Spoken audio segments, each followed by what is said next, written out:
Di masa kejayaan smartphone, Line sempat menjadi aplikasi chat nomor satu di Indonesia.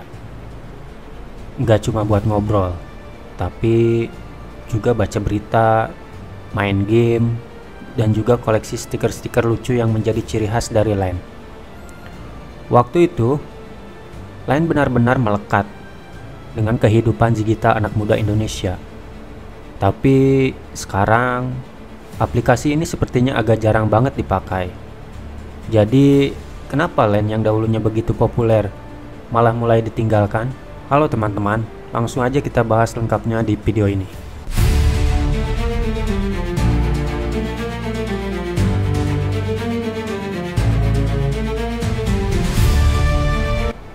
Line pertama kali diluncurkan pada Juni 2011 oleh NHN Japan. Aplikasi ini muncul setelah bencana gempa dan tsunami di Jepang yang mengganggu infrastruktur komunikasi. Pada saat itu, jaringan SMS menjadi sulit diakses dan banyak orang yang kesulitan untuk menghubungi keluarga mereka. Dari situlah ide untuk membuat aplikasi pesan instan yang mengandalkan internet lahir. Line dibuat untuk mengatasi masalah komunikasi yang terganggu akibat bencana besar. Dengan teknologi peer-to-peer, Line menawarkan percakapan suara dan juga video call yang lebih murah dibandingkan dengan telepon biasa. Fitur utama Line adalah kemudahan komunikasi tanpa perlu biaya yang besar, yang langsung menarik perhatian di Jepang. Pada awalnya, Line tidak hanya mengandalkan komunikasi teks, tapi juga langsung merambah ke berbagai fitur lain, seperti panggilan suara, video call, dan juga sharing media. Ini yang membuat Line terasa lebih lengkap dibandingkan dengan aplikasi lain, yang pada waktu itu masih fokus ke chattingan biasa. Bahkan, fitur video call pada Line masih tergolong langka pada waktu itu. Salah satu hal yang membuat Line cepat diterima adalah stiker-stiker ikonik mereka. Karakter seperti Brown, Connie, dan juga Sally mempunyai daya tarik tersendiri yang membuat percakapan lebih seru dan membuat orang makin betah untuk terus menggunakan Line. Setelah sukses di Jepang, Line mulai melakukan ekspansi ke luar negeri, dan Indonesia menjadi pasar yang sangat potensial. Pada tahun 2012 sendiri, Indonesia mulai menjadi pasar utama Line di Asia.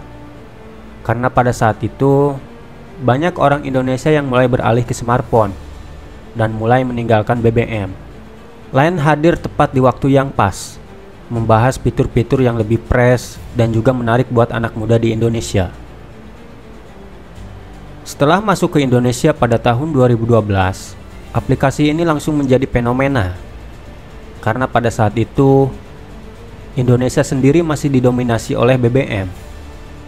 Tapi, Line berhasil mencuri perhatian dengan fitur inovatif, seperti stiker lucu, yang membawa percakapan jadi terasa lebih hidup dan juga menyenangkan.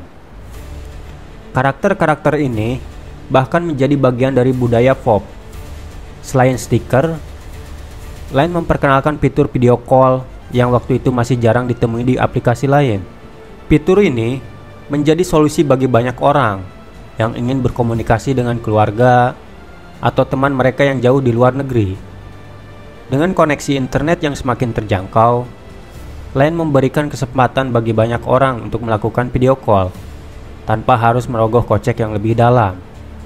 Ini adalah kemewahan komunikasi yang sebelumnya tidak terbayangkan oleh kebanyakan orang. Tidak hanya itu, Line juga merambah ke dunia hiburan dengan memperkenalkan Line Game, sebuah platform yang memungkinkan penggunanya untuk bermain berbagai game. Dari Line, fitur ini langsung menjadi favorit banyak orang. Dengan keberadaan Line Game ini, pengguna Line tidak hanya sekedar chattingan biasa, tapi juga terhubung dalam dunia game yang seru dan juga menghibur. Bahkan, banyak orang yang lebih sering membuka Line untuk bermain game daripada sekedar chattingan. Dengan kombinasi stiker, game, dan juga video call, Line berhasil menciptakan sebuah ekosistem yang membuat penggunanya bertahan lama-lama di dalam aplikasi ini. Pada tahun 2013, Line mencapai lebih dari 30 juta pengguna aktif di Indonesia. Dengan kombinasi stiker, game, dan juga video call, Line menjadi aplikasi komunikasi multifungsi yang paling banyak digunakan. Namun, sejak tahun 2011, popularitas Line mulai merosot dengan aplikasi lain seperti WhatsApp dan juga Telegram. Membuat pengguna Line mulai beralih ke WhatsApp yang lebih sederhana tanpa fitur tambahan. WhatsApp mulai mengambil alih aplikasi chatting utama bagi banyak orang. Setelah ada banyak fitur tambahan dan berasa berat, pengguna juga mulai melihat WhatsApp lebih relevan dengan kebutuhan komunikasi sehari-hari. Telegram juga menjadi alternatif yang menarik. Fitur ini sangat berguna di Indonesia, di mana banyak orang yang menginginkan aplikasi yang tidak hanya mudah digunakan, tapi juga aman untuk berbagai informasi online. Fitur seperti Line Pay dan juga Line Shopping yang seharusnya punya menjadi pembeda malah membuat aplikasi ini semakin kompleks dan tidak sesuai dengan kebutuhan utama penggunanya. Pada saat itu, orang-orang mulai beralih ke platform lain yang menawarkan pengalaman lebih seru, juga kompetitif seperti Mobile Legends dan juga PUBG Mobile. Pada tahun 2012, meskipun Line masih memiliki basis penggemar setia, tapi pangsa pasarnya mulai tergerus oleh WhatsApp, Telegram, dan juga aplikasi komunikasi. Pengguna Line di Indonesia mulai berpindah ke platform lain yang lebih simpel dan juga efisien, dan hanya menyisakan penggunanya yang masih menikmati fitur spesifik, seperti stiker, dan juga fitur games lainnya. Pada tahun 2020, Line turun dari kejayaannya.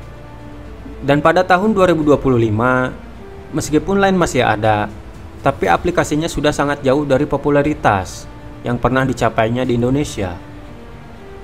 Line yang dulunya menjadi simbol inovasi dalam komunikasi, ini hanya tinggal kenangan di tengah dominasi aplikasi lain yang lebih praktis dan juga efisien.